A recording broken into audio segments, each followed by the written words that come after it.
ಹೊಸಕೋಟೆ ನಗರದ ಮೇಲಿನಪೇಟೆ ತೇರು ಬೀದಿ ಶ್ರೀ ಮಹಾಲಕ್ಷ್ಮಿ ದೇವಾಲಯದಲ್ಲಿ 4ನೇ ವರ್ಷದ ವಾರ್ಷಿಕೋತ್ಸವದ ಪ್ರಯುಕ್ತ ಶ್ರೀ ಮಹಾಲಕ್ಷ್ಮಿ ದೇವಿಗೆ ನವಗ್ರಹ ಹೋಮ, ಮಹಾಲಕ್ಷ್ಮಿ ಹೋಮ, ಶಾಂತಿ ಹೋಮ ಹಾಗೂ ಪಂಚಾಮೃತ ಅಭಿಷೇಕ, ಕುಂಭಾಭಿಷೇಕ, ಅಲಂಕಾರ ಸೇವೆ, ಮಹಾಮಂಗಳಾರತಿ, ಅನ್ನ ಸಂತರ್ಪಣೆ, ಭಕ್ತರು ಹಾಗೂ ದೇವಾಲಯದ ಅಧ್ಯಕ್ಷರು ರವಿಕುಮಾರ್ ಅವರ ಕುಟುಂಬಸ್ಥರ ನೇತೃತ್ವದಲ್ಲಿ ಈ ಪೂಜಾ ಕಾರ್ಯಕ್ರಮ ನೆರವೇರಿತು. ವಿಶೇಷವಾಗಿ ದೇವಾಲಯದಲ್ಲಿ 8/8/2020 ಶುಕ್ರವಾರದಂದು ವರಮಹಾಲಕ್ಷ್ಮಿ ಹಬ್ಬದ ಪ್ರಯುಕ್ತ ವಿಶೇಷ ಪೂಜಾ ಕಾರ್ಯಕ್ರಮಗಳು ನಡೆಯುತ್ತದೆ. ಭಕ್ತರು ಹೆಚ್ಚಿನ ಸಂಖ್ಯೆಯಲ್ಲಿ ಭಾಗವಹಿಸಿ ಶ್ರೀ ಮಹಾಲಕ್ಷ್ಮಿ ದೇವರ ಕೃಪೆಗೆ ಪಾತ್ರರಾಗಬೇಕೆಂದು ವಿಶೇಷವಾಗಿ ಹುಣ್ಣಿಮೆಯ ದಿವಸ ಶ್ರೀ ಸತ್ಯನಾರಾಯಣ ಸ್ವಾಮಿ ಪೂಜಾ ಕಾರ್ಯಕ್ರಮವಿರುತ್ತದೆ ಎಂದು ಪ್ರಧಾನ ಅರ್ಚಕರು ಜಗನ್ನಾಥ್ ಭಾರದ್ವಾಜ್ ರವರು ತಿಳಿಸಿದರು.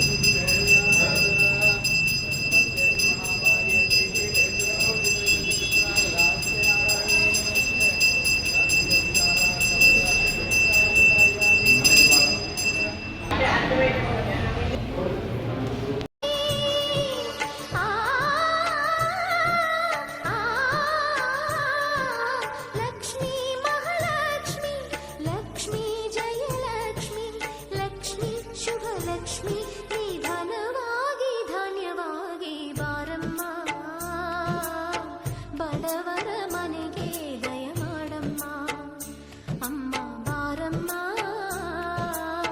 ಬಡವರ ಮನೆಗೆ ದಯ ಮಾಡಮ್ಮ.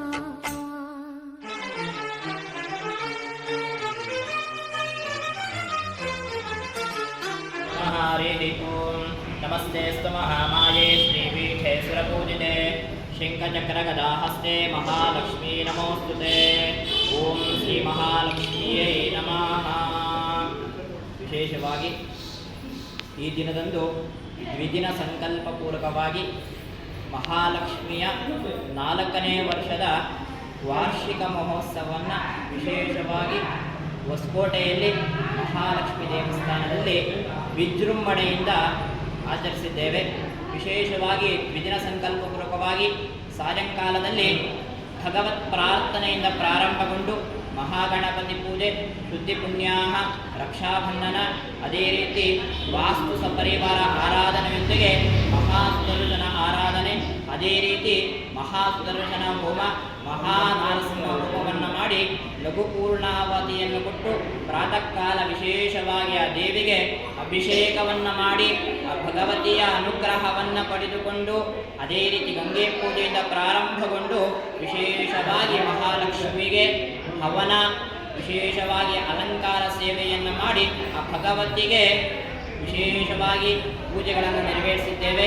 ಇಲ್ಲಿ ಬಂದಿರುವಂತಹ ಭಕ್ತಾದಿಗಳು ಸಾಕ್ಷಾತ್ ಮಹಾಲಕ್ಷ್ಮಿಯ ಅನುಗ್ರಹವಾಗಿ ಆ ಮಹಾಲಕ್ಷ್ಮಿ ಎಲ್ಲರಿಗೂ ಸಹ ಅಷ್ಟೈಶ್ವರ್ಯವನ್ನು ಕೊಟ್ಟು ಅದೇ ರೀತಿ ಈ ಆಲಯ ಧರ್ಮಕರ್ತರಾದಂತಹ ರವಿ ಸರ್, ವಿಶೇಷವಾಗಿ ಅವರ ಧರ್ಮಪತ್ನಿಯಾದಂತಹ ಹೇಮಲತಾ ಅಕ್ಕ ವಿಶೇಷವಾಗಿ ಈ ರೀತಿ ಸೇವೆಯನ್ನು ಮಾಡ್ಕೊಳ್ತಾ ಬರ್ತಿದ್ದಾರೆ. ಅವರು ಸಹ ಆ ಮಹಾಲಕ್ಷ್ಮಿಯ ಪರಿಪೂರ್ಣವಾದ ಅನುಗ್ರಹ ಆಶೀರ್ವಾದವನ್ನು ಕೊಟ್ಟು ಇದೇ ರೀತಿ ಎಲ್ಲ ಭಕ್ತಾದಿಗಳು ಬಂದು ವಿಶೇಷವಾಗಿ ದೇವಾಲಯಕ್ಕೆ ಆಗಮಿಸಿ ಆ ದೇವಿಯ ಕೃಪೆಗೆ ಪಾತ್ರರಾಗಬೇಕೆಂದು ವಿನಂತಿ. 8ನೇ ತಾರೀಕು ಶುಕ್ರವಾರದಂದು ವರಲಕ್ಷ್ಮಿ ಮಹಾಲಕ್ಷ್ಮಿಯ ವ್ರತ ಇದೆ. ಅದೇ ರೀತಿ ವರಲಕ್ಷ್ಮಿಯ ಪೂಜೆ ಇದೆ.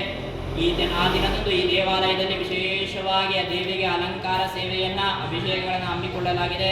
ಸಕಲ ಭಕ್ತಾದಿಗಳು ಆ ದೇವಿಯ ಸೇವೆಯಲ್ಲಿ ಪಾಲ್ಗೊಂಡು ಆ ದೇವಿಯ ಅನುಗ್ರಹ ಆಶೀರ್ವಾದವನ್ನು ಪಡೆದುಕೊಳ್ಳಬೇಕೆಂದು ವಿನಂತಿ.